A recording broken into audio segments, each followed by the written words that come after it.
Baik, selamat pagi, selamat siang, selamat malam. Perkenalkan, nama saya Raditya Purwanto dengan NIM akhir 066.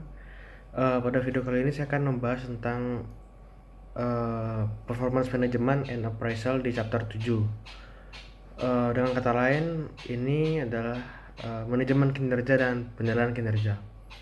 Jadi pada video kali ini saya akan membahas tentang chapter 7 ini melalui 13 subtopik yang akan saya jelaskan satu per satu. Nah, jadi kita akan masuk dalam materi yang pertama, yaitu apa itu performance management atau manajemen kinerja. Nah, manajemen kinerja ini adalah proses yang berorientasi pada tujuan yang diarahkan untuk memastikan bahwa adanya proses organisasi untuk memaksimalkan produktivitas karyawan, tim, dan organisasi. Nah, manajemen kinerja ini sangat berperan penting dalam mencapai tujuan organisasi karena di dalamnya terdapat banyak pengukuran dan peningkatan nilai dan kualitas tenaga kerja. Nah, manajemen kinerja ini mencakup tujuan insentif dan nilai-nilai insentif yang sesuai sehingga semuanya dapat dikomunikasikan dengan jelas. Jadi kita ketahui bahwa ada hubungan antara insentif yang akan diterima oleh tenaga kerja dan kinerja yang dilakukan. Jadi ada hubungan antara performance dan insentif kepada tenaga kerja. Nah, jadi pada saat ini manajemen kinerja ini merupakan salah satu fokus utama dalam bisnis. Meskipun setiap fungsi sumber daya manusia ini berkontribusi pada manajemen kinerja, tetapi pelatihan, penilaian kinerja, dan kompensasi ini berperan lebih signifikan. Nah, manajemen kinerja ini merupakan sebuah proses yang dinamis dan terus berkelanjutan. Sedangkan penilaian kinerja atau performance appraisal ini terjadi hanya pada waktu tertentu. Nah, setiap individu dalam organisasi adalah bagian dari sistem manajemen kinerja ini. Sistem dalam manajemen kinerja ini terintegrasi dengan baik untuk memastikan bahwa organisasi tersebut berjalan dengan efektif. Nah, dengan manajemen kinerja ini diupayakan bahwa setiap pekerja harus fokus untuk mencapai strategic goals dari organisasi tersebut. Nah, jadi deskripsi pekerjaan yang dikembangkan dengan baik diperlukan untuk menentukan apakah ekspektasi atau apa yang diharapkan dalam kinerja organisasi telah tercapai atau belum. Nah, jika misalnya apa yang diharapkan itu belum tercapai atau mungkin ada kinerja atau keterampilan pekerja yang perlu ditingkatkan, maka pelatihan tambahan itu harus diberikan untuk mengoreksi atau melatih kembali pekerja yang belum sesuai dengan harapan atau ekspektasi. Nah, dalam sistem manajemen kinerja ini, pelatihan tersebut memiliki kaitan untuk mencapai efektivitas organisasi seperti halnya kompensasi dan pekerja. Nah, sistem manajemen kinerja yang baik memastikan bahwa pekerja dalam organisasi tersebut memanfaatkan waktu kinerja mereka dengan baik dan efektif serta efisien. Nah, manajemen kinerja ini berdampak atau berkontribusi besar bagi efektivitas kinerja organisasi. Nah, sistem manajemen kinerja yang efektif ini menjadi tanggung jawab semua orang dalam organisasi tersebut, dimulai dari CEO atau atasan dan bergerak di seluruh organisasi, karena perusahaan atau organisasi yang mengabaikan atau menganggap sepele manajemen kinerja ini tidak akan bisa berjalan dengan efektif dan eh, akan mengalami ya kerugian di masa yang akan datang. Nah, jadi itulah sistem manajemen kinerja, dan kesimpulannya ini sangat penting untuk berjalannya organisasi dengan efektif, dan manajemen kinerja ini tidak dapat kita sepelekan karena akan mengakibatkan eh, perusahaan kita tidak berjalan dengan efektif. Baik, selanjutnya kita masuk ke topik yang kedua, yaitu apa itu performance appraisal. Nah, performance appraisal atau penilaian kinerja ini adalah sistem yang formal untuk meninjau atau mereview dan mengevaluasi bagaimana sih kinerja tugas individu dalam suatu tim atau organisasi. Nah, kata formal yang menjadi poin penting dalam definisi penilaian kinerja ini dikarenakan mengapa formal, karena dalam kenyataannya manajer harus meninjau atau mereview kinerja individu pekerjanya dalam organisasinya secara terus menerus dan berkelanjutan. Nah, kemudian penilaian kinerja ini sangat penting untuk keberhasilan manajemen kinerja. Jadi keduanya saling uh, uh, terikat.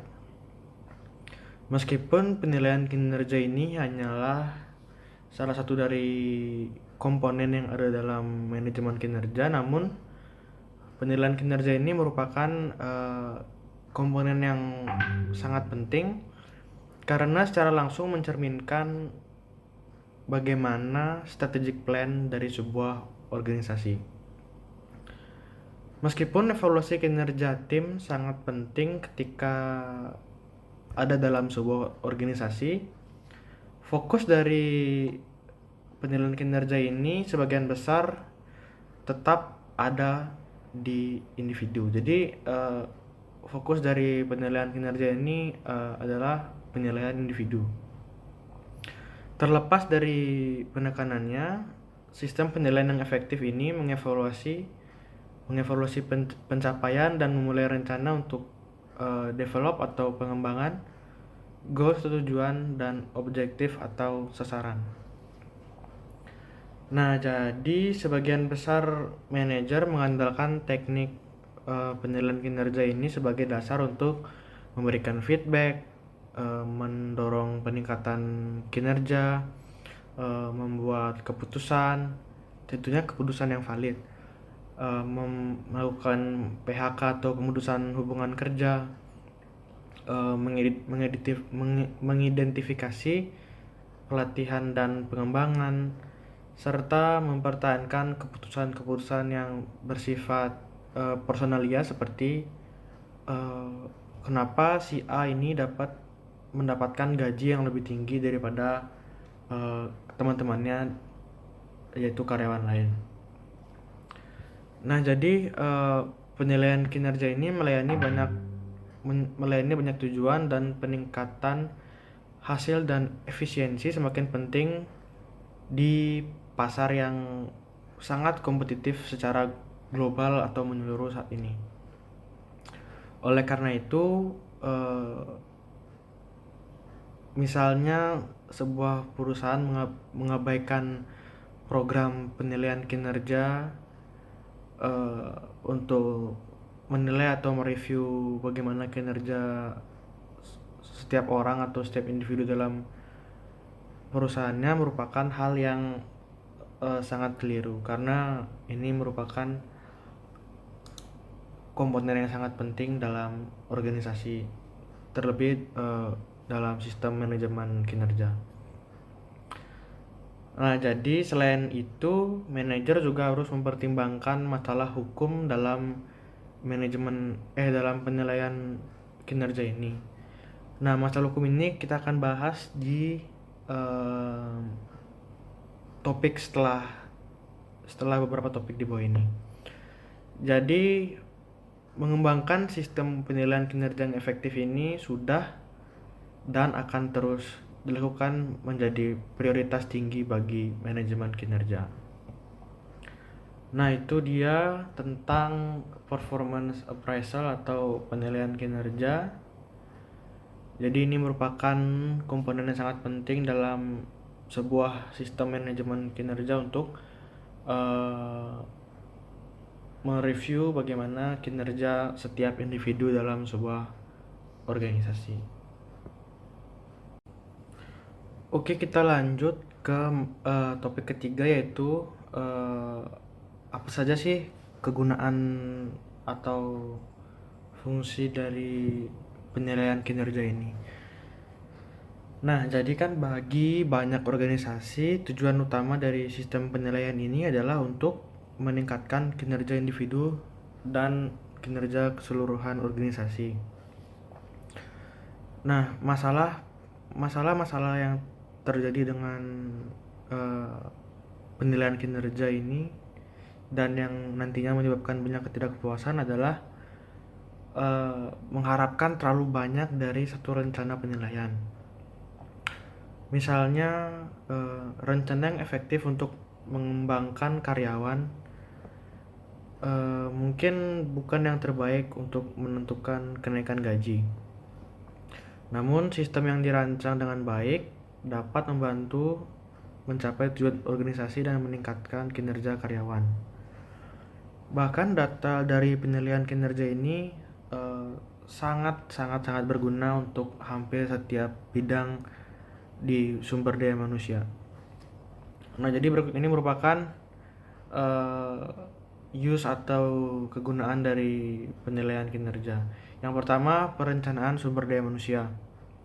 Nah, dalam menilai suatu sumber daya manusia dalam perusahaan, data itu harus tersedia untuk mengidentifikasi mana yang memiliki potensi untuk dipromosikan atau mana yang untuk setiap area karyawan internal.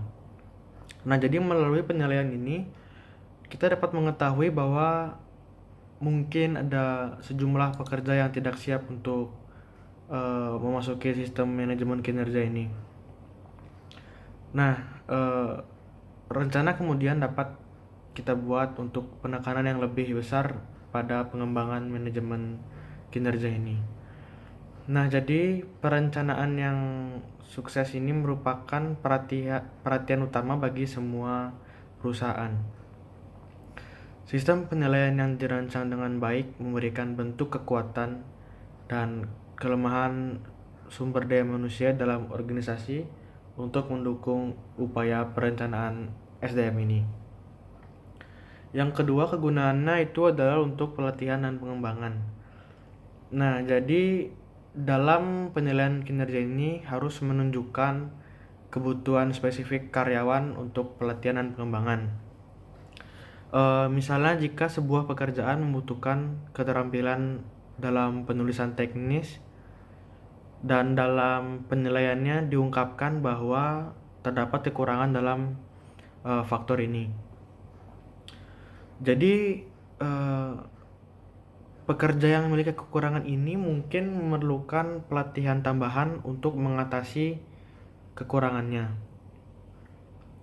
Nah, jika suatu perusahaan menemukan bahwa sejumlah supervisor memiliki kesulitan dalam mengelola tindakan disiplin, maka sesi pelatihan yang digunakan untuk menangani masalah ini merupakan solusi yang sangat tepat. Nah, dengan mengidentifikasi kekurangan yang memengaruhi kinerja pekerja tersebut, pelatihan dan pengembangan dapat dikembangkan yang memungkinkan individu untuk membangun kembali kekuatan mereka dan meminimalkan kekurangan-kekurangan mereka. Sistem penilaian ini mungkin tidak menjamin karyawan yang terlatih akan berkembang secara pesat dengan baik. Namun menentukan kebutuhan pelatihan dan pengembangan apa saja yang diperlukan untuk pekerja tersebut. Yang ketiga ada perencanaan dan pengembangan karir. Nah, perencanaan karir adalah proses yang berkelanjutan di mana seorang pekerja menetapkan tujuan karirnya dan mencari cara untuk achieve atau mencapai tujuannya. Di sisi lain, pendekatan formal yang digunakan oleh organisasi untuk memastikan bahwa orang-orang dengan kualifikasi atau pengalaman yang tepat tersedia saat dibutuhkan. Nah, data dari penilaian kinerja ini sangat penting dalam menilai kekuatan atau kelemahan karyawan dalam menentukan potensi orang tersebut. Nah, manajer dapat menggunakan informasi-informasi tersebut untuk memberikan perintah kepada bawahan dan membantu mereka dalam mengembangkan dan mengimplementasikan perencanaan dan pengembangan karir mereka. Yang keempat ada program kompensasi. Nah, hasil dari penilaian kinerja ini memberikan dasar untuk membuat keputusan mengenai kompensasi. Sebagian besar manajer percaya bahwa kita harus menghargai kinerja pekerjaan yang telah dilakukan secara perfect atau sempurna oleh pekerja. Kita harus menghargainya dengan kenaikan gaji atau bonus. Jadi manajer percaya bahwa apa yang pekerja berikan kepada perusahaan adalah apa yang akan mereka dapatkan. Jadi istilahnya apa yang pekerja tersebut tabur itu juga yang akan mereka tuai kembali. Jadi untuk mendorong kinerja yang lebih baik, perusahaan harus merancang dan menetapkan sistem penilaian kinerja yang baik dan kemudian memberi penghargaan kepada mereka-mereka yang telah melakukan pekerjaannya secara produktif, efektif, dan efisien. Selanjutnya ada hubungan karyawan internal. Nah, data yang diterima dari penilaian kinerja ini juga digunakan untuk keputusan di beberapa bidang hubungan karyawan internal, seperti promosi, penurunan pangkat, PHK atau pindah posisi atau transfer. Nah, misalnya kinerja karyawan dalam satu pekerjaan mungkin berguna dalam menentukan kemampuannya untuk melakukan pekerjaan lain pada posisi yang sama. Nah, ini merupakan hal-hal yang dapat dipertimbangkan untuk melakukan transfer atau pindah posisi dalam organisasi. Tentu saja data dari penilaian kinerja ini sangat penting ketika promosi dipertimbangkan atau mungkin harus melakukan PHK. Namun jika tingkat kinerja ini tidak dapat diterima, maka penurunan pangkat atau PHK mungkin hal yang tepat untuk dilakukan. Yang terakhir kegunaannya adalah untuk penilaian potensi karyawan. Nah, beberapa organisasi mencoba untuk menilai potensi karyawan ketika mereka menilai kinerja pekerjaannya. Meskipun perilaku masa lalu mungkin merupakan prediktor yang baik untuk perilaku masa depan, jadi untuk memprediksi masa depan. Jadi kinerja masa lalu karyawan ini mungkin tidak secara akurat menunjukkan kinerja masa depan dalam pekerjaan lain.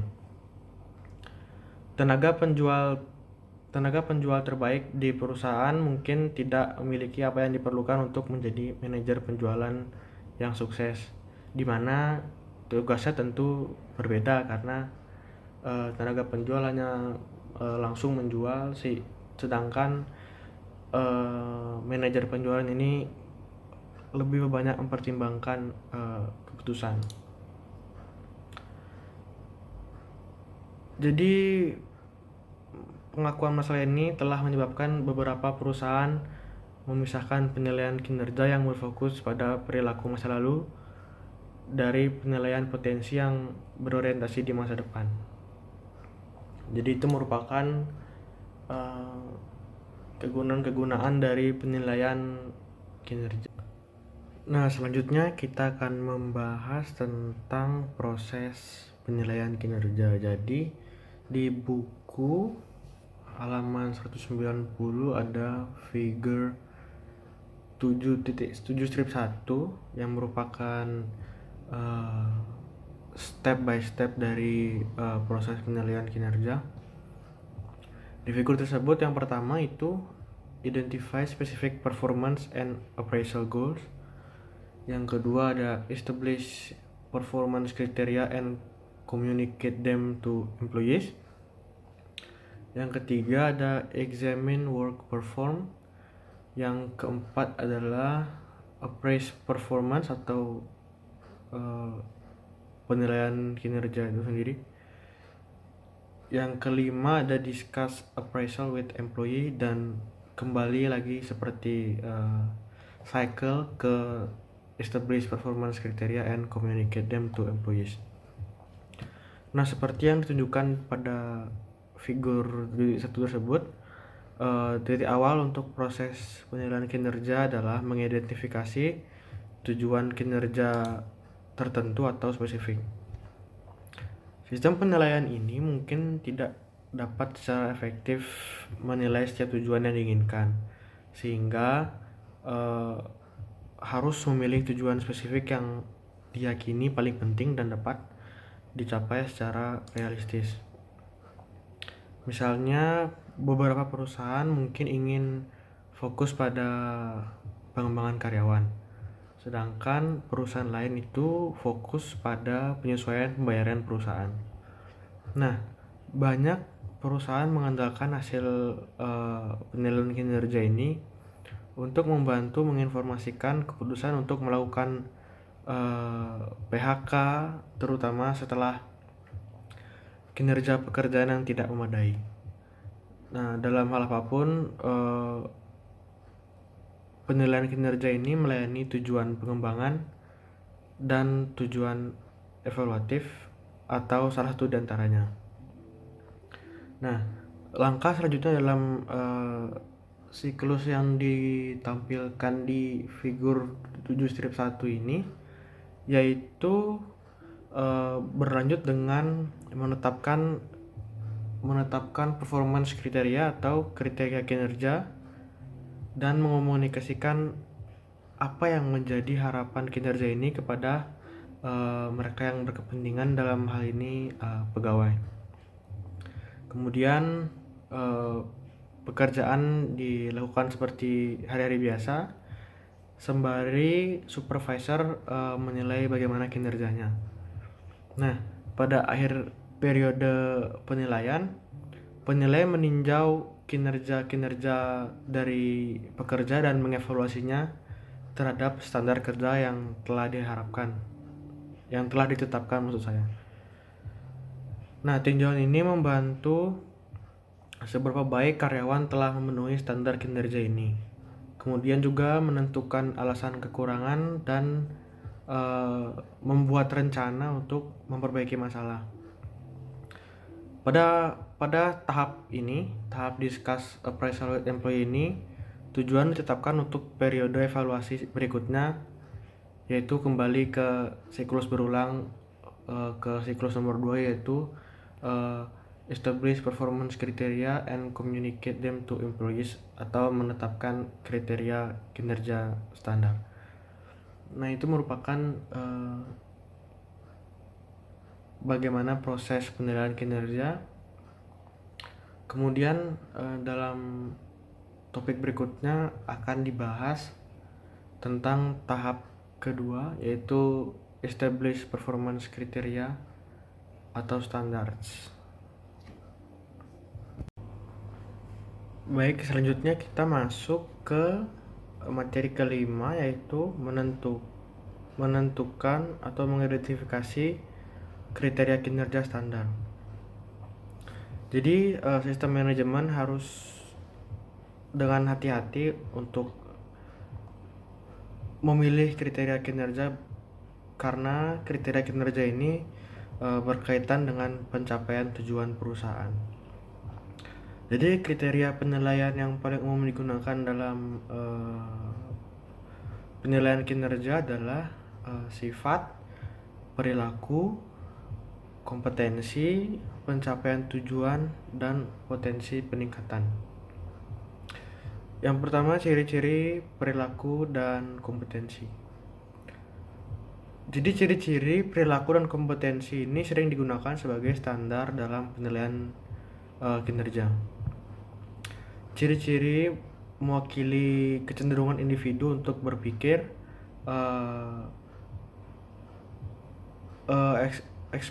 ekspresinya atau bagaimana ia merasakan dan berperilaku.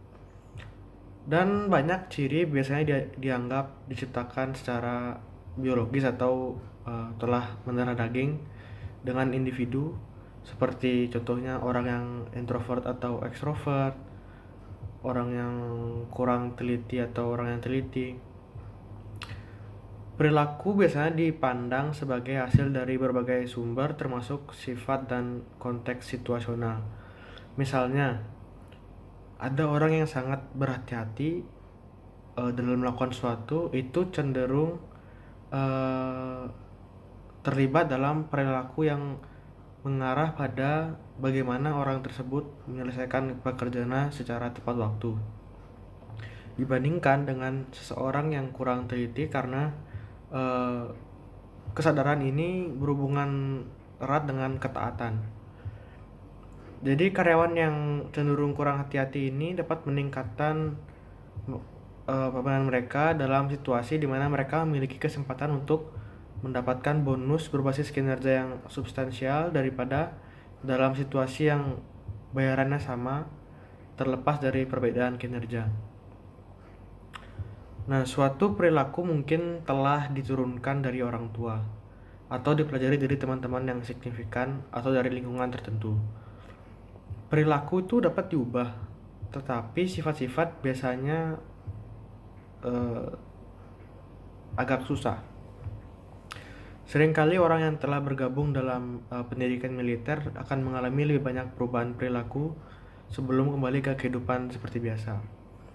Perilaku yang tepat untuk mengevaluasi seorang manajer adalah gaya kepemimpinan.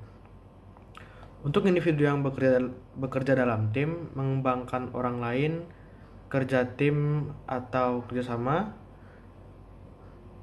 orientasi layanan pelanggan mungkin tepat. Perilaku yang diinginkan mungkin sesuai sebagai kriteria evaluasi, karena jika mereka diakui dan diberi penghargaan, maka karyawan cenderung akan mengulangi perilaku tersebut. Jika perilaku tertentu menghasilkan hasil yang diharapkan atau sesuai ekspektasi, maka itu dapat digunakan dalam proses evaluasi. Kemudian kompetensi. Nah, kompetensi ini merujuk pada kemampuan individu untuk mengatur dan menerapkan kombinasi antara pengetahuan, keterampilan, dan kemampuan secara konsisten dari waktu ke waktu untuk melakukan pekerjaan dengan baik dalam situasi kerja yang telah disediakan.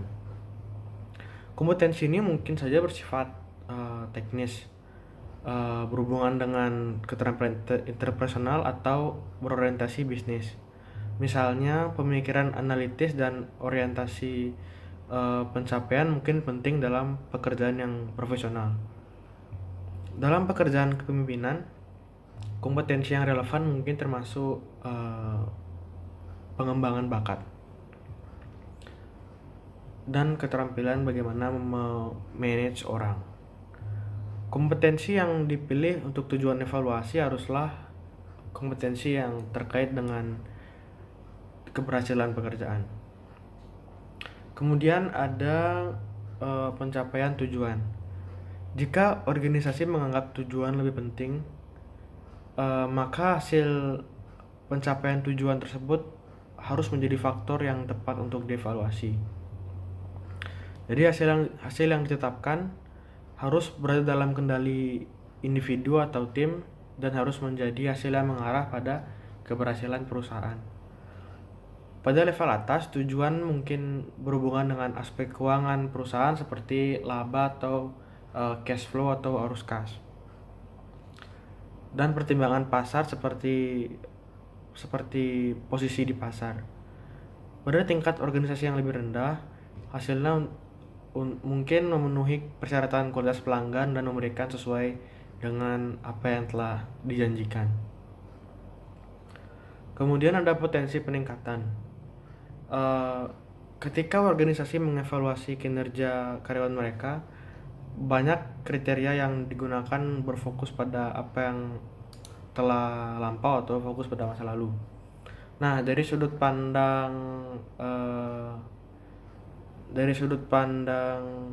performance management atau manajemen kinerja, masalahnya adalah orang itu tidak bisa mengubah masa lalu. Kecuali jika perusahaan mengambil langkah lebih lanjut, data evaluasi hanya akan menjadi dokumen historis atau history. Oleh karena itu, perusahaan harus menekankan kepada masa depan, termasuk perilaku dan hasil yang dibutuhkan untuk mengembangkan karyawan dan dalam prosesnya mencapai tujuan perusahaan. Ini melibatkan penilaian potensi karyawan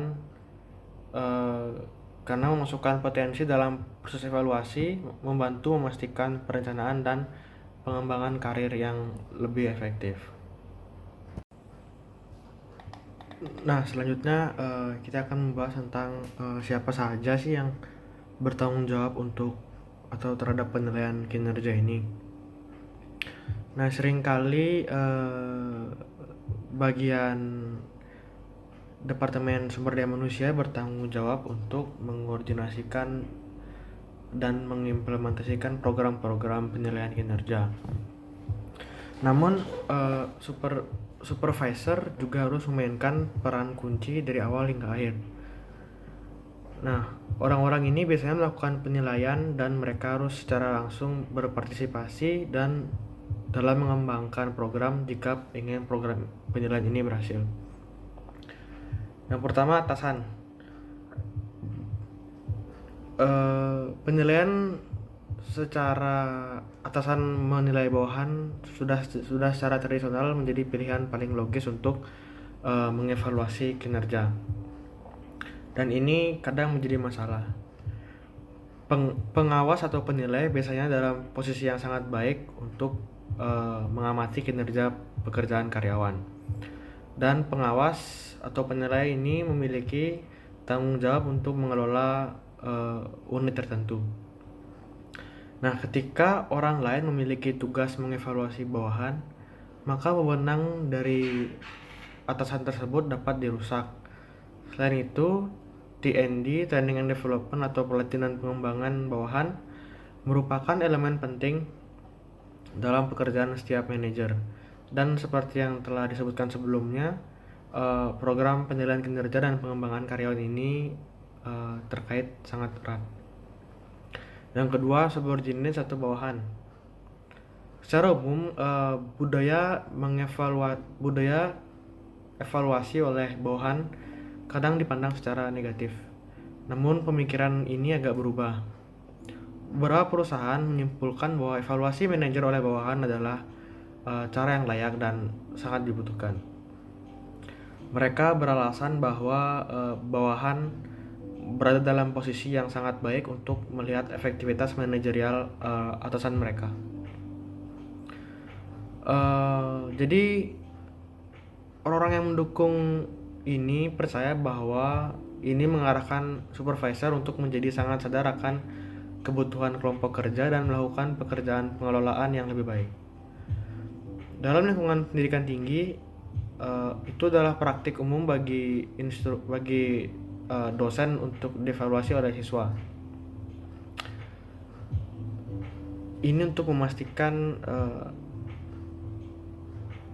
sangat sulit bahwa ini jika dilaksanakan oleh departemen-departemen kecil, eh, terutama jika ada data demografis pada formulir penilaian dan mengidentifikasi penilai. Kemudian ada rekan dan anggota tim. Nah, jadi kekuatan utama menggunakan rekan kerja untuk menilai kinerja adalah bahwa mereka ini sudah bekerja dengan bersama-sama dengan karyawan yang akan dievaluasi dan mungkin memiliki perspektif yang berbeda, terutama dalam penugasan kelompok atau penugasan tim. Masalah dengan evaluasi ini adalah enggannya beberapa orang bekerja sama dengan baik, terutama dalam tim, dan juga biasanya saling mengkritik.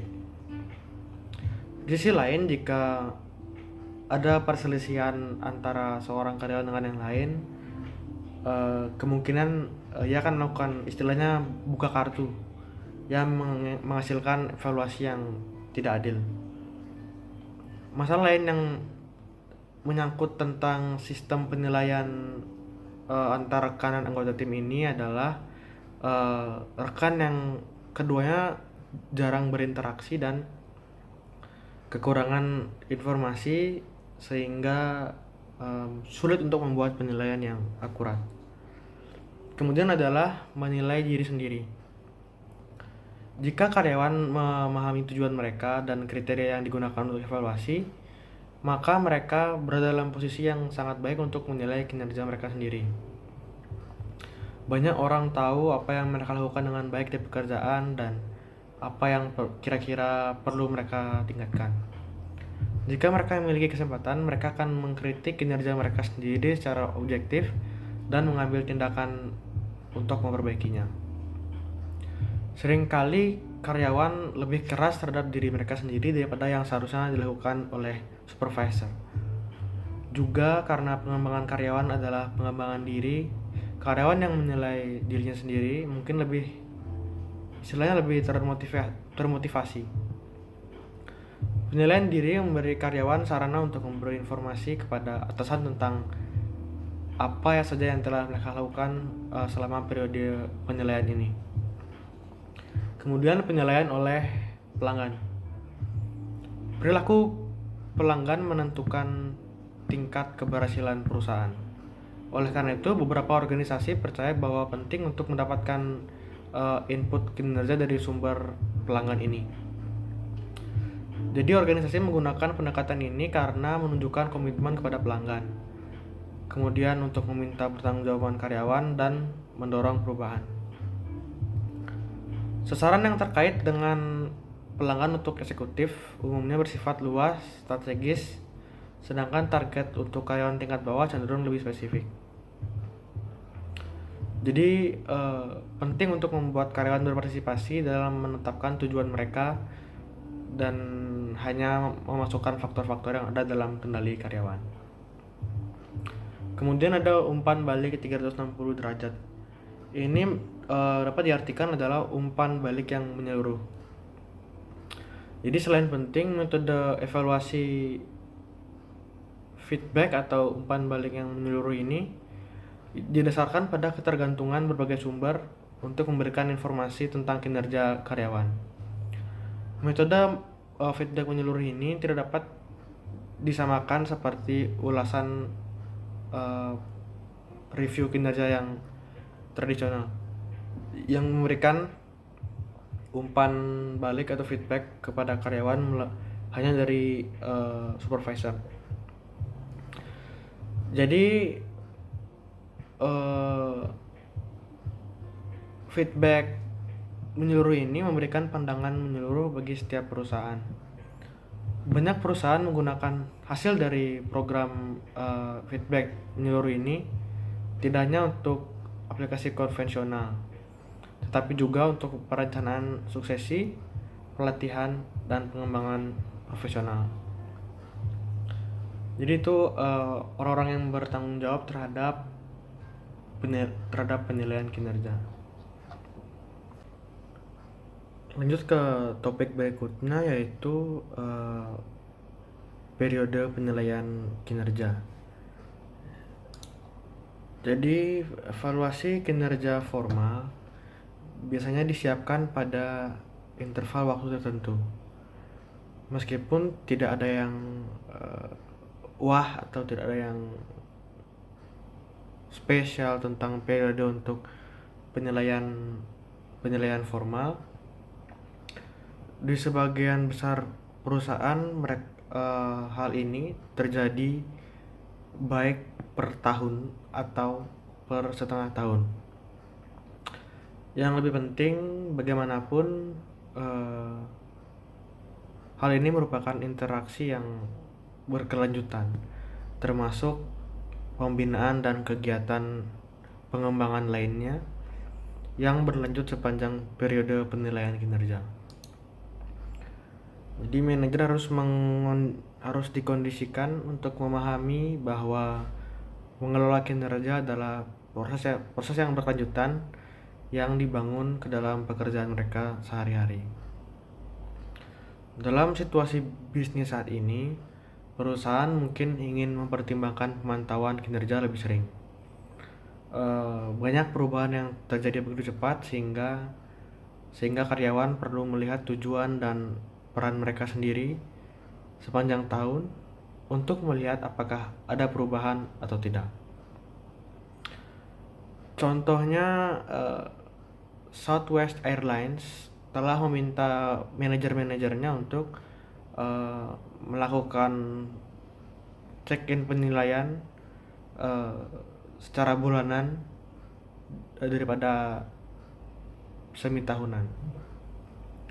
Karyawan di Royal Caribbean Cruise dievaluasi setiap 3 minggu sebelum kontrak mereka selesai, yang biasanya 6 bulan sebelum kontrak selesai. Bahkan beberapa orang menganggap bahwa interval yang relatif lebih pendek ini terlalu lama. Misalnya tim sepak bola, seorang pelatih tidak perlu menunggu sampai akhir musim untuk memberikan feedback kepada pemain-pemainnya. Beberapa organisasi juga menentukan tanggal perekrutan karyawan untuk menentukan titik-titik untuk mengevaluasi karyawan tersebut. Kadang-kadang penilaian pertama kepada bawahan terjadi pada akhir masa percobaan, di mana 30 hari sampai 90 hari setelah tanggal dimulainya. Namun untuk kepentingan konsistensi, mungkin disarankan untuk melakukan evaluasi berdasarkan kalender.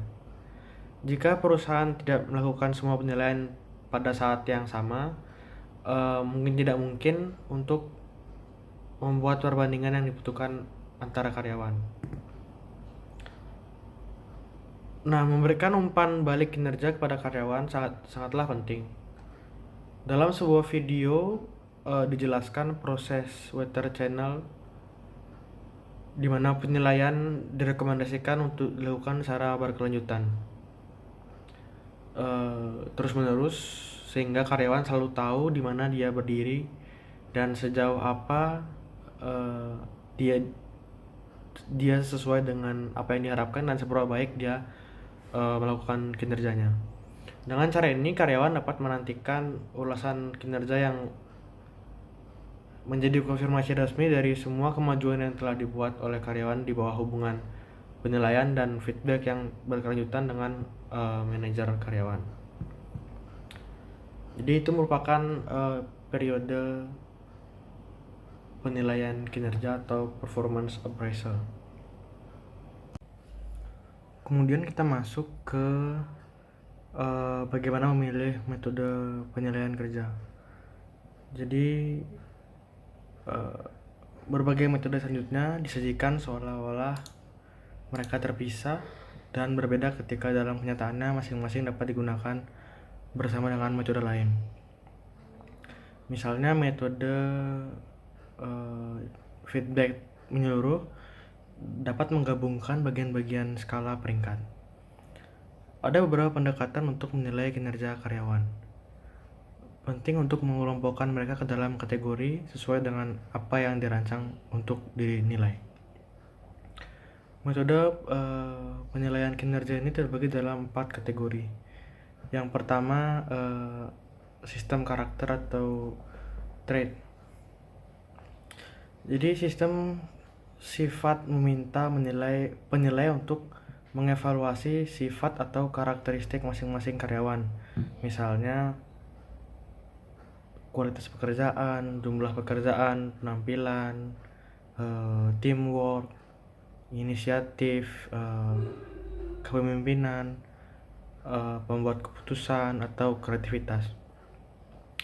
Penilaian biasanya dinilai menggunakan deskriptor mulai dari yang tidak memuaskan hingga luar biasa. Seperti di contoh di buku, yaitu figure 7-2. Di sini ada 5 penilaian. Yang pertama, misalnya tingkat kerajinan, ada 5 opsi. Sangat baik, baik, cukup, buruk, sangat buruk. Seperti itu kira-kira metode penilaian dengan sistem karakter ini. Jadi di sini dapat dilihat sifat kualitas kerja seorang pekerja tersebut. Yang kedua, sistem perbandingan.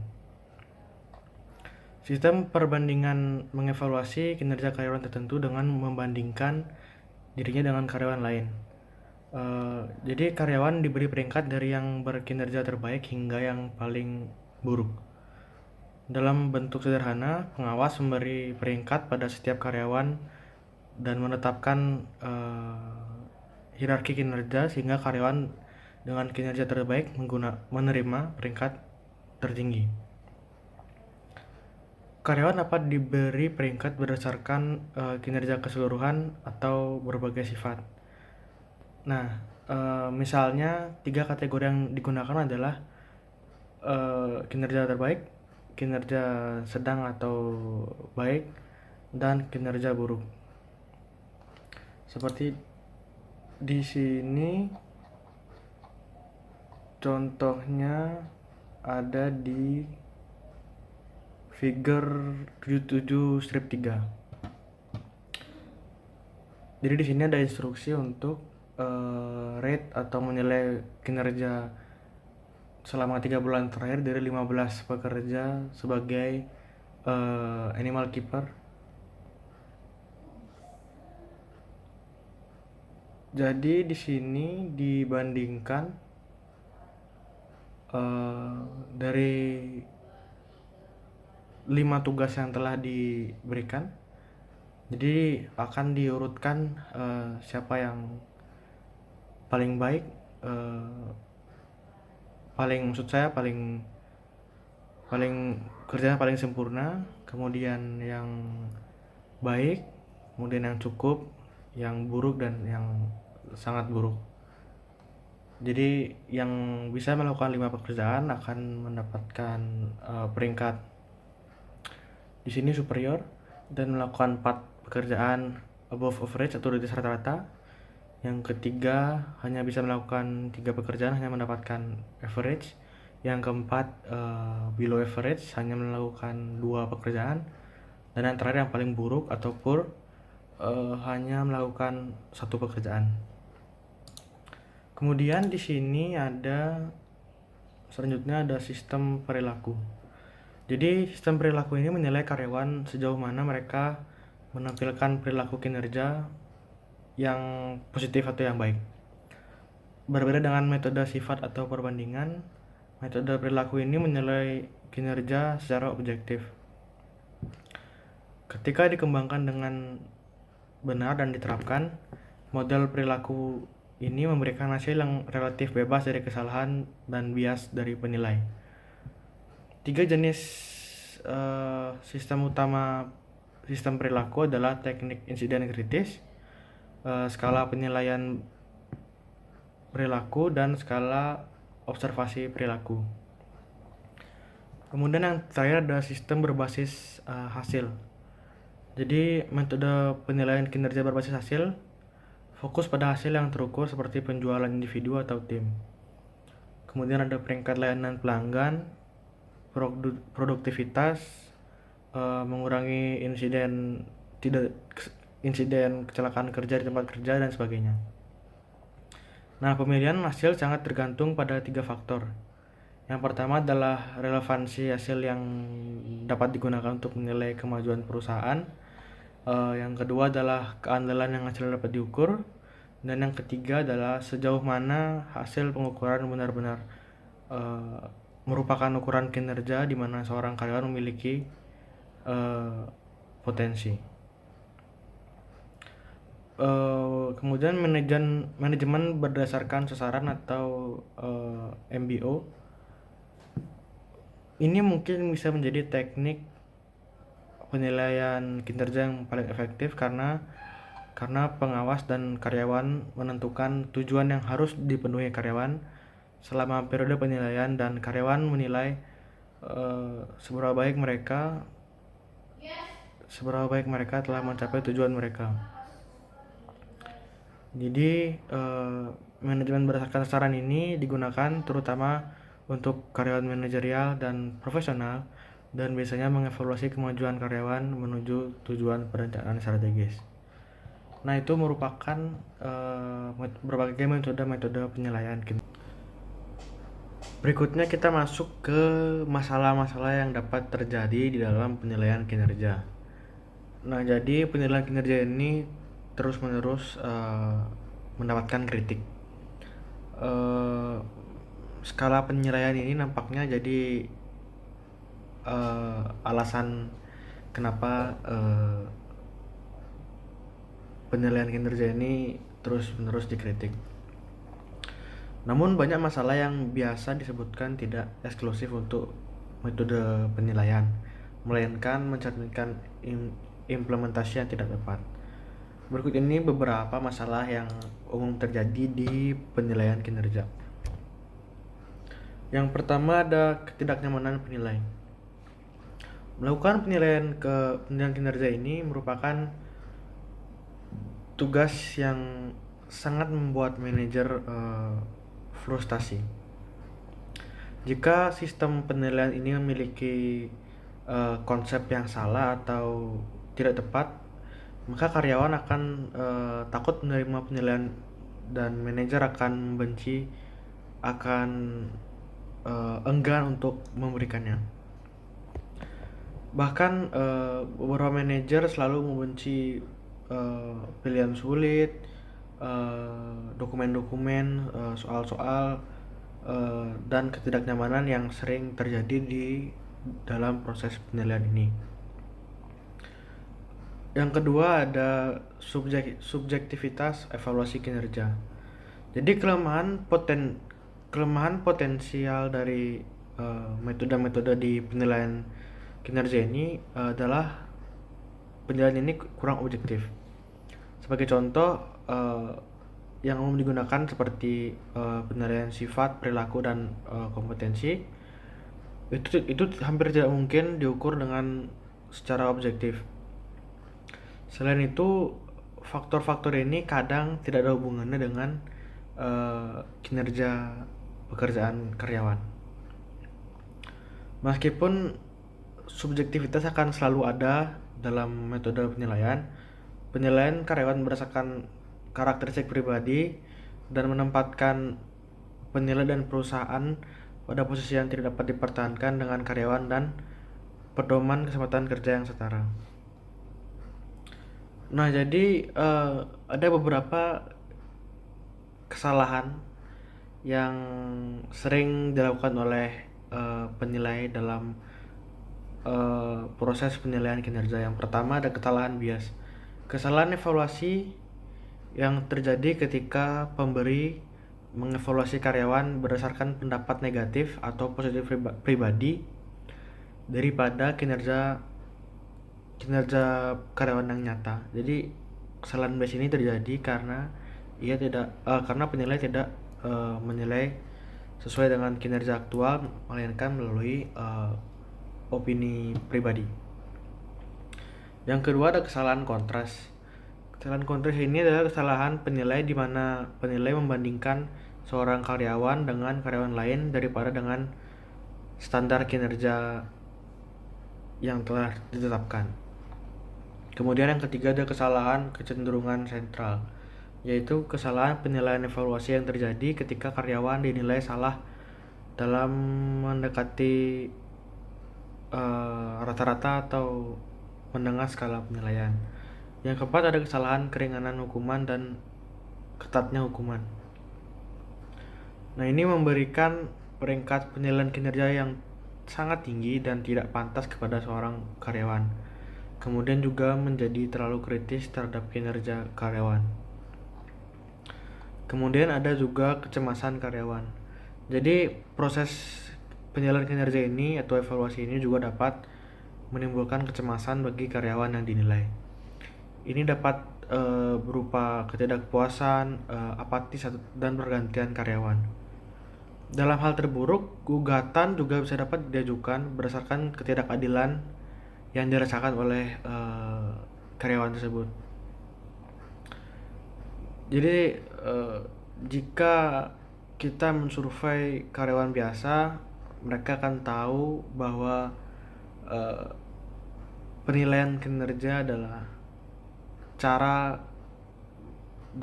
sistem manajemen untuk menyoroti semua hal yang mereka lakukan sepanjang tahun. Jadi itu merupakan masalah-masalah yang terjadi di penilaian kinerja. Oke, berikutnya kita masuk ke karakteristik dari sebuah sistem penilaian yang efektif.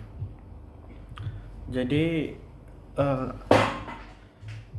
tujuan dasar dari sistem penilaian ini adalah untuk meningkatkan kinerja individu, tim, dan seluruh perusahaan. Sistem ini juga dapat berfungsi untuk membantu dalam membuat keputusan seperti kenaikan gaji, promosi, transfer, atau PHK. Selain itu, sistem penilaian juga harus dipertahankan secara hukum. Meskipun sistem yang sempurna tidak ada, setiap sistem harus memiliki karakteristik tertentu. Nah, jadi berikut ini adalah beberapa faktor-faktor yang membantu dalam mencapai tujuan ini. Yang pertama adalah kriteria yang terkait dengan pekerjaan. Keterkaitan pekerjaan mungkin merupakan kriteria paling mendasar yang dibutuhkan dalam penilaian kinerja karyawan. Instrumen yang digunakan dalam evaluasi harus terikat erat dengan pencapaian tujuan organisasi. Lebih khusus lagi, kriteria evaluasi harus ditentukan melalui analisis pekerjaan. Faktor-faktor yang bersifat subjektif seperti inisiatif, antusiasme, kesetiaan, dan kerjasama mungkin penting. Namun kecuali terbukti terkait pekerjaan, hal ini tidak boleh digunakan. Yang kedua ada ekspektasi atau harapan kerja.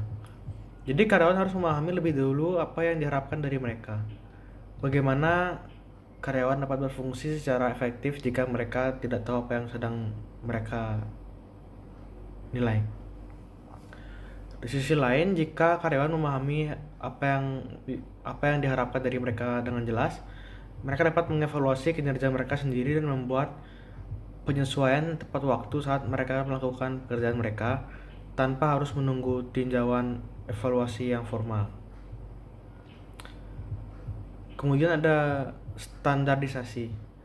Jadi perusahaan harus menggunakan instrumen evaluasi yang sama untuk semua karyawan dalam kategori pekerjaan yang sama yang bekerja untuk supervisor atau atasan yang sama.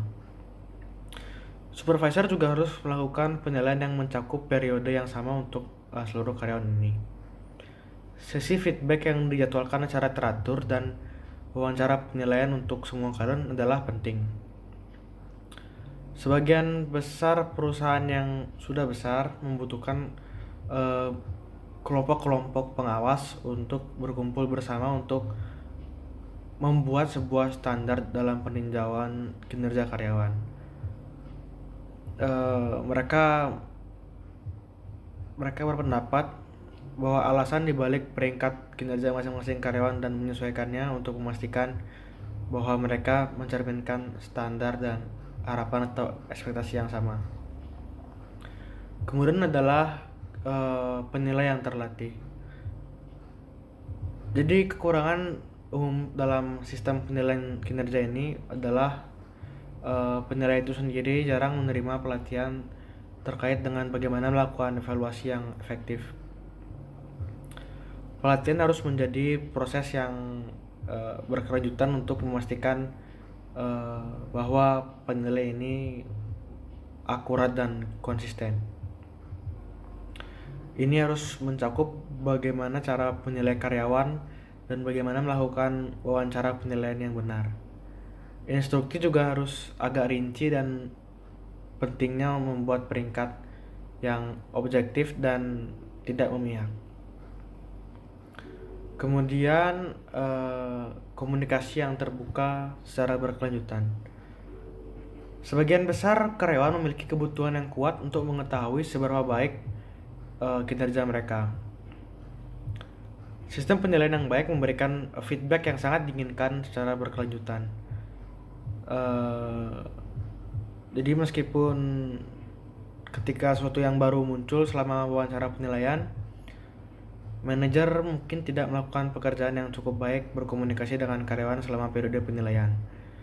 Meskipun wawancara menghadiahkan atau menghadirkan peluang yang sangat baik bagi kedua belah pihak, wawancara tidak boleh berfungsi sebagai pengganti komunikasi sehari-hari dan pelatihan yang diperlukan oleh manajemen kinerja. Kemudian ada melakukan ulasan kinerja. Jadi selain kebutuhan untuk komunikasi yang berkelanjutan antara manajer dan karyawan, mereka juga memerlukan waktu khusus untuk diskusi formal tentang kinerja karyawan. Karena peningkatan kinerja adalah tujuan umum dari sistem penilaian, menahan atau tidak membagi hasil penilaian adalah hal yang tentu saja salah. Karena karyawan akan sangat kekurangan dalam upaya pengembangan mereka jika mereka tidak tahu mana kekurangan mereka sendiri. Kemudian adalah proses yang seharusnya. Memastikan proses yang sesuai sangat penting. Jika perusahaan tidak memiliki prosedur pengaduan resmi, perusahaan harus mengembangkannya melalui untuk memberikan kesempatan kepada karyawan untuk mengajukan banding atas hasil penilaian yang mereka anggap kurang akurat atau kurang adil. Jadi mereka harus memiliki prosedur yang untuk menangani keluhan mereka dan meminta mereka ditangani secara objektif. Jadi itu merupakan ciri-ciri atau kriteria penilaian yang baik. Nah, kemudian masuk ke pembahasan yang berikutnya, yaitu pertimbangan hukum dalam penilaian kinerja. Jadi terkadang banyak gugatan karyawan dapat timbul dari hasil evaluasi yang negatif. Karyawan juga sering memenangkan perkara ini sebagian besar karena prosedur penilaian kinerja perusahaan itu sendiri. Jadi tinjauan kasus-kasus pengadilan memperjelas bahwa sistem penilaian kinerja ini yang dapat dipertahankan secara hukum harus ada. Memang sistem yang sempurna tidak diharapkan dan hukum tidak menghalangi kebijakan pengawasan dalam proses. Namun pengadilan biasanya mensyaratkan tidak boleh adanya dampak buruk pada anggota penilaian yang dilindungi. Itu juga mengharapkan sistem yang membuat seorang manajer tidak mengarahkan atau mengendalikan karir bawahannya. Harus juga ada sistem di mana penilaian ditinjau dan disetujui oleh seseorang atau beberapa kelompok dalam organisasi. Ada juga persyaratan lain, yaitu bahwa penilai harus memiliki pengetahuan pribadi tentang kinerja pekerjaan karyawan. Selain itu, sistem menggunakan norma yang telah ditentukan yang membatasi eh, keleluasaan atau kesemena-menaan manajer. Nah, kesalahan dalam menilai kinerja dan keputusan yang berdasar pada hasil yang tidak valid dapat berakibat fatal. Sebagai contoh, kenaikan upah jasa diskriminatif telah menghasilkan tindakan hukum yang mahal. Dalam kasus penyelesaian, pengadilan telah menuntut pengusaha untuk membayar kembali, kemudian ada juga biaya pengadilan dan biaya yang lain yang terkait dengan pelatihan dan mempromosikan karyawan tertentu yang dilindungi oleh hukum. Selanjutnya, memberikan evaluasi yang lebih tinggi dari yang diperoleh dan kemudian memecat seorang karyawan dapat mengatur gugatan, terutama jika individu tersebut adalah kelompok yang dilindungi. Ketidakkonsistenan yang terlihat dapat memberikan karyawan dasar atau modal untuk mengklaim diskriminasi. Kemudian seorang atasan juga mungkin rentan terhadap klaim retensi yang lalai jika seorang karyawan yang terus-menerus menerima peringkat yang tidak memuaskan dalam praktek ini.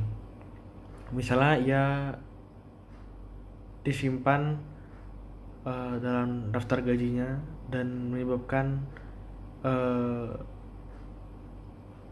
kesalahan pada pihak ketiga. Dalam hal ini, perusahaan dapat mengurangi tanggung jawab mereka jika mereka memberikan pelatihan di bawah standar yang dirancang untuk mengatasi kekurangan. Jadi, tidak mungkin sistem penilaian apapun akan kebal terhadap tantangan hukum. Namun, sistem yang memiliki karakteristik yang dibahas lebih dapat dipertahankan secara hukum. Pada saat yang sama, mereka dapat memberikan cara yang lebih efektif untuk mencapai tujuan dari manajemen kinerja ini. Jadi itu merupakan bagaimana pertimbangan hukum dalam proses penilaian kinerja itu sendiri. Kemudian kita masuk ke bagaimana seharusnya wawancara penilaian kerja ini dilakukan.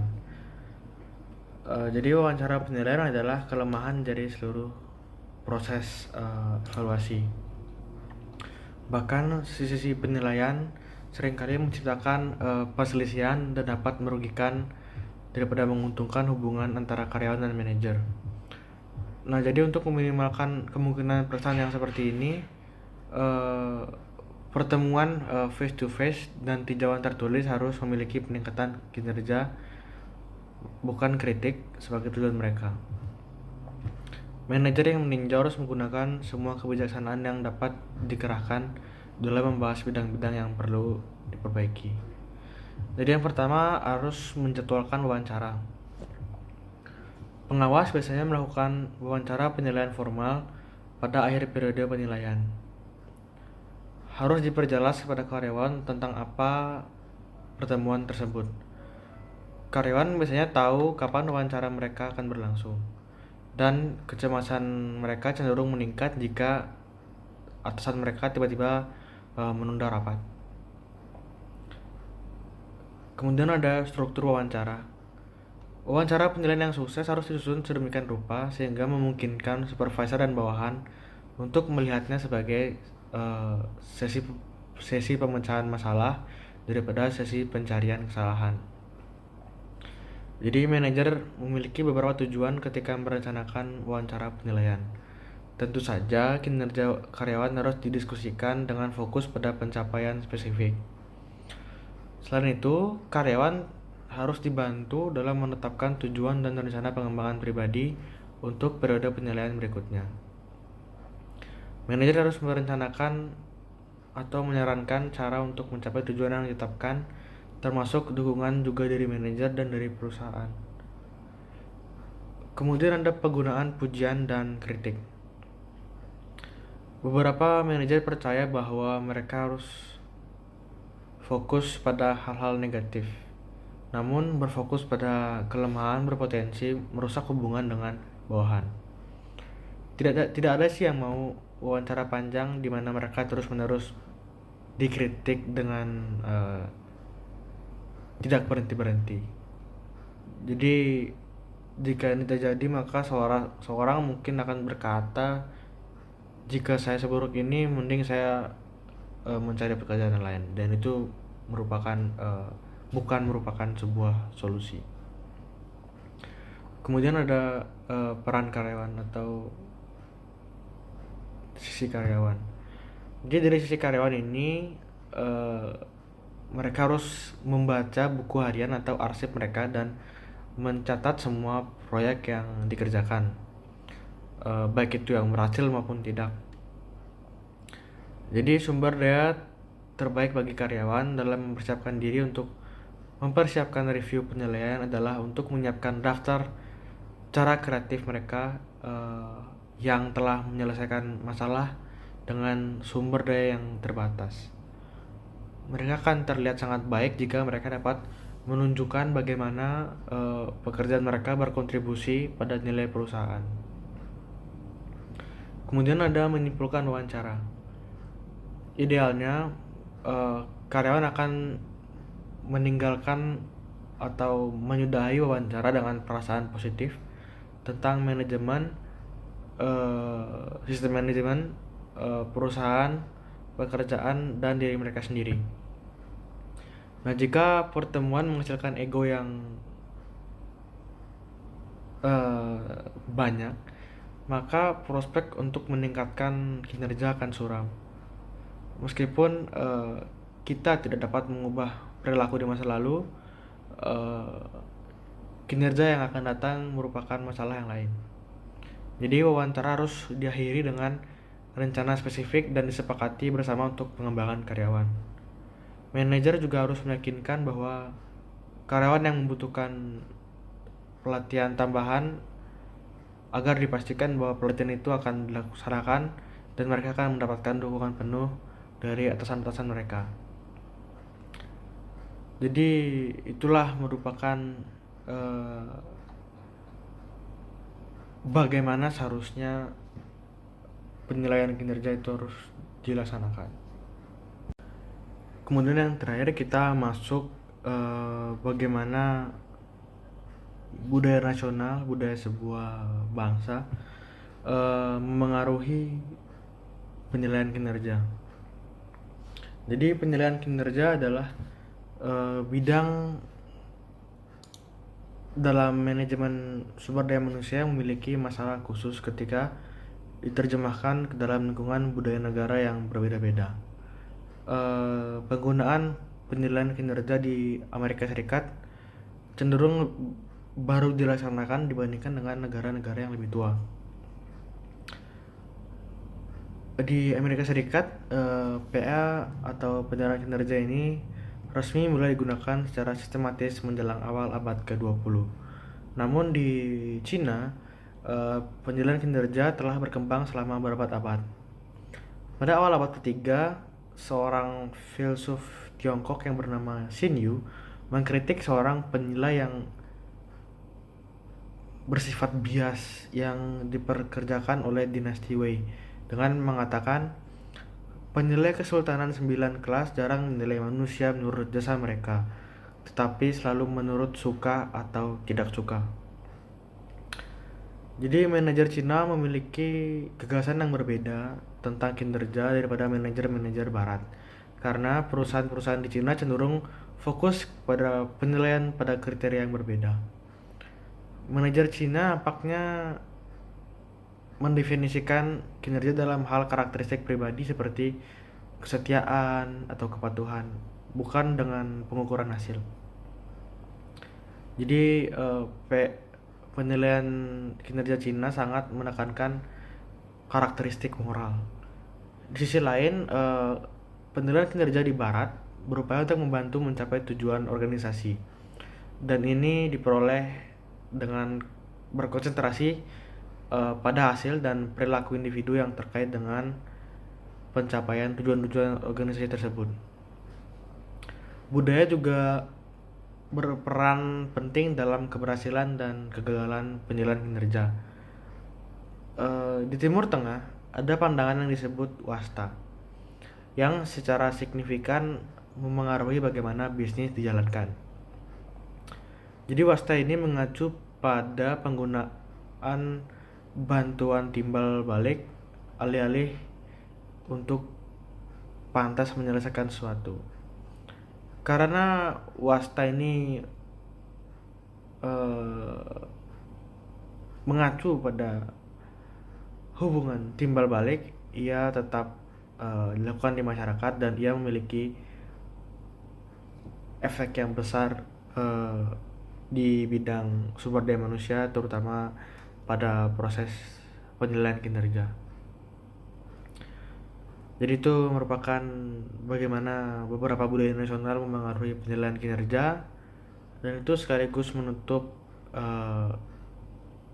pemaparan saya tentang bab 7, yaitu tentang manajemen kinerja dan penilaian kinerja, termasuk 13 topik atau 13 objektif di dalamnya. Semoga ini semua dapat membantu untuk menambah pengetahuan baru terkait dengan topik ini, dan saya minta maaf jika ada beberapa salah kata dalam penjelasan saya. Saya harap ini bermanfaat untuk saya dan yang menonton. Saya ucapkan terima kasih telah menonton.